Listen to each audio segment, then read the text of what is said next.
देशलाई जलाउने र भत्काउने मान्छेलाई होइन, यसपालि देशको पक्षमा, माटोको पक्षमा, चन्द्र सूर्यको झण्डाको पक्षमा, स्वाधीनता र सम्प्रभुताको पक्षमा अगाडि प्रष्ट रूपमा आएको शक्ति श्रम संस्कृतिलाई तपाईहरुले जिताउनु। यदि हर सन्तान जस्तो मान्छे जो यो देशको लागि मरिहत्ते गरेको छ, यो देशको चाहिँ अस्तित्व यो पृथ्वी रन्जनसम्म रहनुपर्छ भनेर तर्क गरेर बोलेर हिँडेको छ, त्यस्तो मान्छे यो देशको नेतृत्व यदि भएको होस् भन्ने चाहनुहुन्छ भने मलाई मात्रै जिताएर हुँदैन, हाम्रा उम्मेदवारहरूलाई पनि तपाईहरुले भोट हालेर जिताइदिनुहोस्। जिताइदिनुहोस् हाम्रा उम्मेदवारहरूलाई।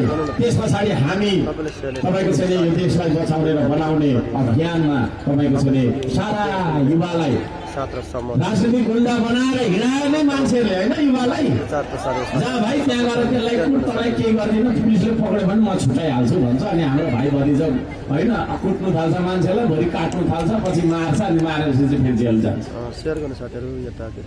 युवालाई राजनीतिक गुण्डा बनाउनेहरूलाई खबरदारी गर्न चाहन्छु। अब त्यता होइन, युवालाई यो देशको सबैभन्दा ठुलो निर्माण र उत्पादनको शक्तिको रूपमा प्रयोग गर्न चाहन्छु श्रम संस्कृति। म तपाईहरुलाई माटो छोडेर छातीमा हात राखेर आत्मा साक्षी राखेर भन्छु, म कहिले पनि युवालाई ढुङ्गा हान भन्दिनँ, तर यो देश भत्किरहँदाखेरि ढुङ्गा बोक्नु चाहिँ मलाई सघाउँदैन। I need you.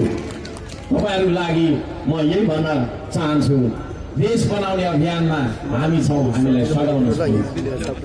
देश बनाउन सघाउने हो।